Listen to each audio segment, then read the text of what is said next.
What our research showed is that obesity is a biological disease, and we now understand that it's the part of the brain that controls hunger and controls how satisfied you feel after a meal. By using this research and showing it, we are really changing the landscape of how people view this disease themselves.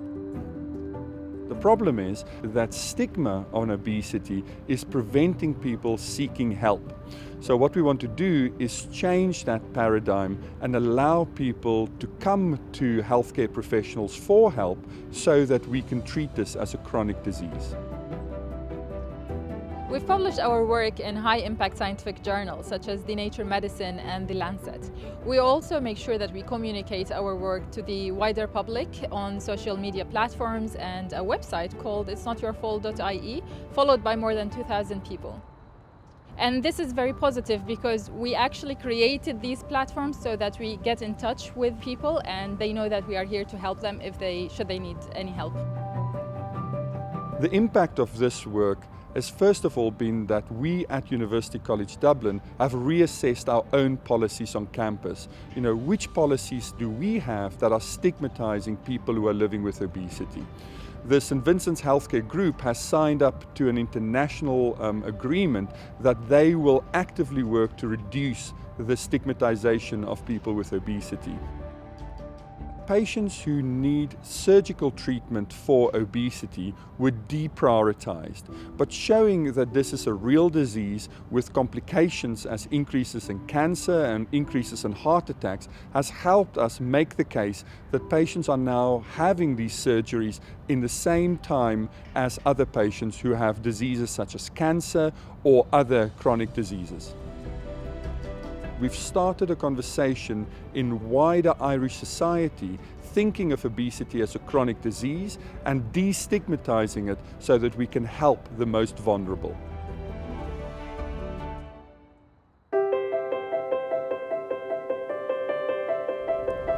The research project, which was part of a Wellcome Trust Investigator Award, drew on historic prison and medical records to examine the experience, treatment and management of people with mental illness in prisons in the 19th and 20th centuries.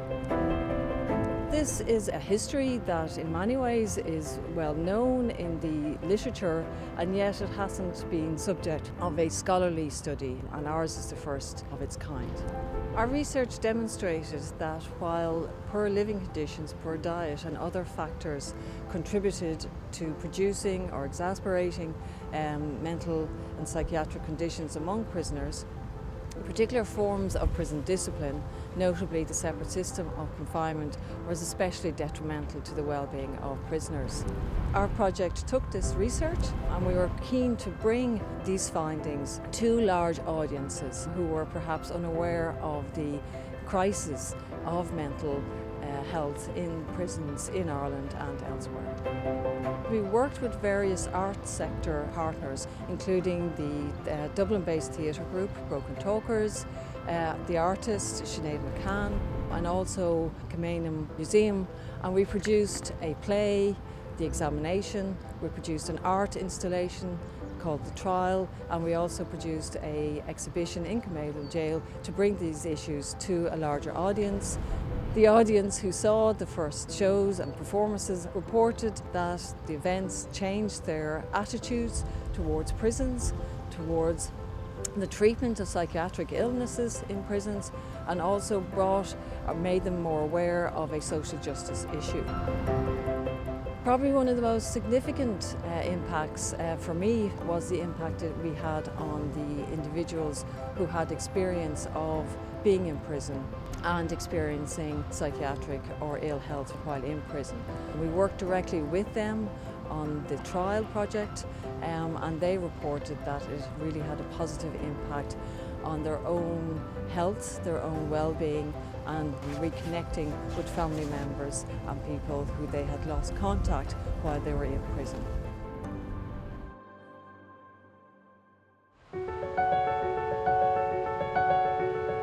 With the advent of the COVID-19 pandemic, many surgeries were cancelled, and there was significant worry among the medical community about how they would treat their patients. So in collaboration with Professor Ronan Cahill in the School of Medicine at the Mater Hospital, we moved my entire laboratory to the Mater Hospital, where we could perform very, very detailed optical measurements of airflow, in particular the leaks during keyhole surgery and the leaks that can present risks to hospital and surgical staff.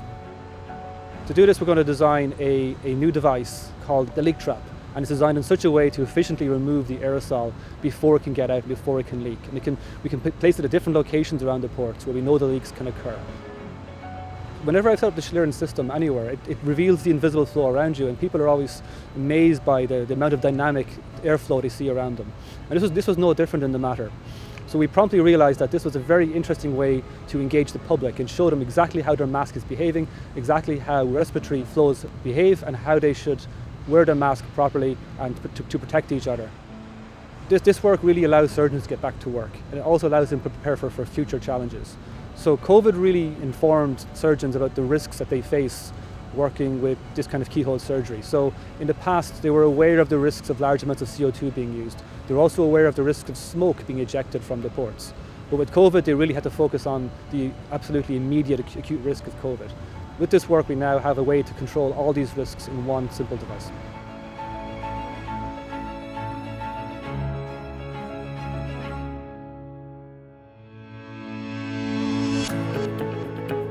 As part of my PhD, I looked at how spatial data and geographic information systems, or GIS, could actually support plan making or land use decisions. And I came up with a methodology to support the various stages of environmental assessment and development planning, and combining multiple data sets to basically show how different natural assets were jointly occurring at one location, and in that way help decision makers decide which kind of developments should go where. The EP approached me at the time to develop a guidance to help implement the methodology. Consultancies and local authorities really bought into it and started applying it themselves. So it was at that point that I realized that we needed to take it a step further and make the information readily accessible in an interactive way, so planners and consultants and the general public could actually access the information meaningfully. We secured funding from the Environmental Protection Agency. I liaised with Aero, and we came together as a team to develop this online tool. The tool is widely used now by local authorities, consultants, government departments. Probably the most important pieces within local government in Ireland at the local authority level. The beauty of this tool is that it now allows actual planners, forward planners, to do this work themselves. They're no longer reliant on technicians. It's brought it from something that would take a number of weeks to do down to simply 5-10 minutes. You can get the outputs for this. So it's a really big step forward in terms of technology and an advancement in environmental analysis in Ireland. The online tool, what it does is centralizes information that otherwise will be sitting in different browsers online. It brings all environmental data into a single platform. This allows you to combine the various data sets into a single map, creating what's called an environmental sensitivity map. And that environmental sensitivity map, what it does is highlights the areas where you have more vulnerable natural assets that need protecting. And in doing that, it's actually steering development away to other locations that might be more suitable and obviously lead to least environmental harm.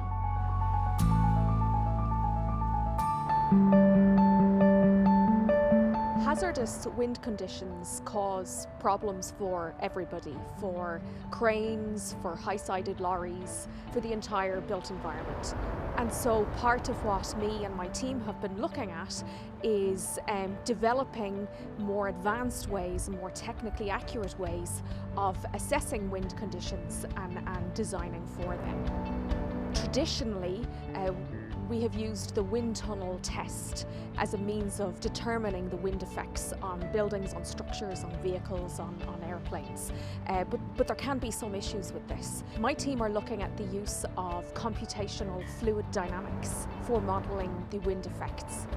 It can be much quicker, much faster, much cheaper to do computational fluid dynamics as the model is already created on the computer, and it's a case of running that simulation again. We don't need to wait for access to a wind tunnel test facility. And so there are key monetary savings to be had in using CFD modelling over wind tunnel testing. Primarily, this will be most useful to the designers of bridges initially to account for the wind effects and the wind loading on bridges. The organisation which oversees the maintenance of the bridge. It will be a decision-making tool for them in the day-to-day management and operation of the bridge. From a society point of view, everyone will benefit from the appropriate measures being taken to mitigate wind effects.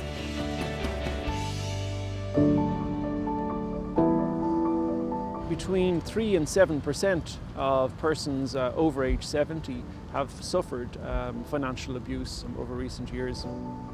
We collaborated with one of the largest global financial institutions with more than 5 million clients over the age of 70. We've deployed artificial intelligence with a view to detecting and preventing elder financial abuse. We situated a team within the institution that's collaborated with the practitioners and fit essentially statistical learning models to the transaction level data. Our main finding then was using standard data that would be available to any financial institution. We could deploy artificial intelligence, fine-tune these statistical learning models, and show that such an approach can be very effective at improving the mitigation of elder financial abuse.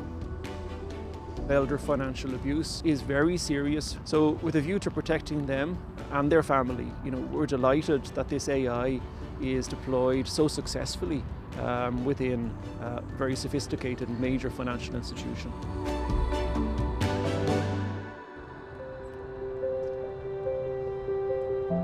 The research involved bringing together women working in peace building using mediation practice in their work.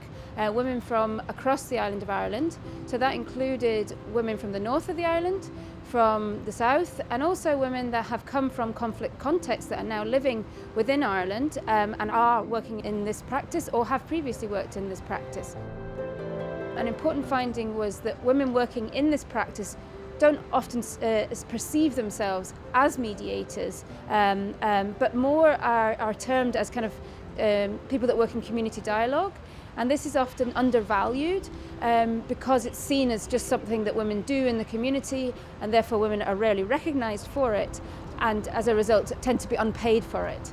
The second aim of this project had a kind of longer term perspective, and this was the idea of developing a network of women mediators from across the island of Ireland in order to share experience in the longer term and raise the voices of such women, and also bring younger women into the field that maybe can be mentored. As a kind of alternative form of disseminating the findings of the project, we decided to put together a short film called Women's Voices Building Networks, Voices of Women in Peace Mediation on the Island of Ireland. So the film has been used at a number of events recently as a tool for discussion on this important issue, particularly for women who have come from conflict contexts and have refugee status here. Particularly those voices are overlooked. So to have those voices raised was very important for those individuals and for making those connections with other women who might be working in the same field. In terms of the impact of the project more generally, we continue to develop the network as part that came out of this project, and this has contributed to a greater dialogue in this area, which is exposing possibilities for younger women coming into the field and possibilities for mentoring of younger women coming into this field. So in particular, we wanted to raise the voices of women working in grassroots peace mediation from across the island of Ireland and recognise the extensive and diverse work that they do and the extensive and diverse experience that they have working in this area, which is so often overlooked and not recognised. I'm an obstetrician gynaecologist, so I look after pregnant women. And we recruit over 500 women who had a slightly increased weight, and we randomise them to either usual care or a lifestyle package. In the lifestyle package there was dietary advice, there was exercise advice, and this was supported by our own specifically designed smartphone app. The app is called Holistic, and it covers nutrition in pregnancy, It covers exercise tips. In it, there are recipes for breakfast, soups, salads and dinner, so that when the woman goes shopping, she has the recipe in front of her, the picture of the meal, how long it takes and the nutritional value. So I think this will be hugely useful to pregnant women, not only in Dublin, Ireland, but the world over. This is very, very exciting research. I mean, pregnancy is a unique time in the life course. It's the only time in the life course where you have two patients in one. So for the babies, we know that the environment that the baby develops in is very important to put it on a healthy path. We had less babies at the higher end of the weight centile, and this is important because they're more likely to go on to have weight problems in childhood and adolescent. And for the mother, she had less weight gain in pregnancy, and this is important because weight gain in pregnancy can lead to increased risk of diabetes and heart disease in the mother. So benefits for both mother and baby.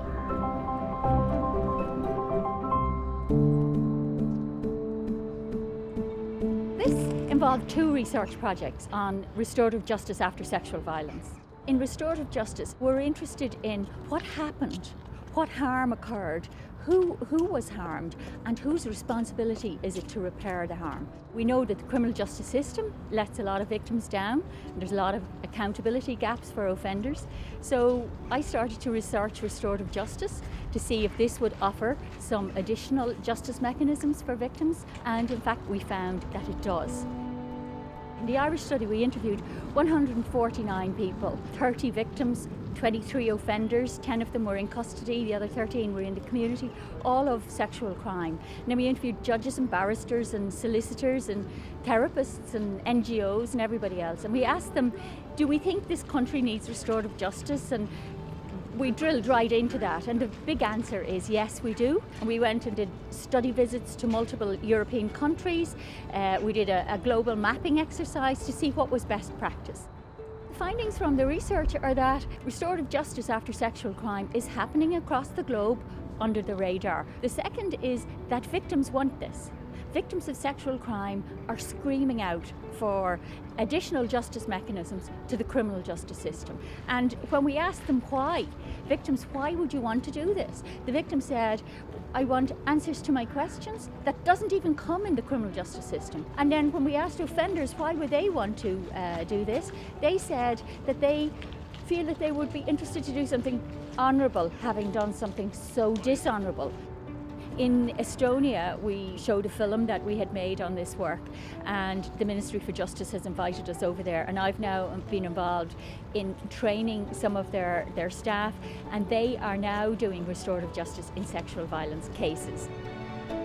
The film is based on a real meeting between a woman called Alva Griffith and the man who had vandalised her body in a stranger sexual assault. So we had the meeting with this man, and Alva had a phenomenal outcome. Her life is completely changed.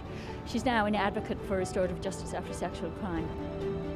I mean, Alva and I were on the Late Late Show, and there were something like 650,000 viewers of the Late Late Show that night. And I know Alva had contact following that, and I certainly had contact from victims looking to know how to go about this. Alva and I are now appointed to the global network of Global Council of Restorative Justice. So the word is out there. I would say hundreds of thousands of people are now hearing about this work, and the slow trickle is coming in.